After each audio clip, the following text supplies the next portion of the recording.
This has to be BS.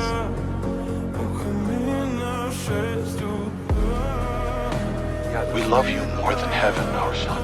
We love you more than land. Our beloved home is soon to be gone forever. But hope vitalizes our hearts, and that hope is you, Khaled.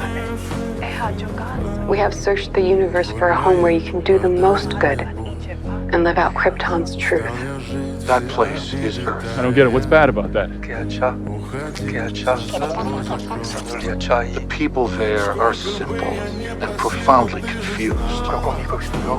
Weak of mind and spirit and body.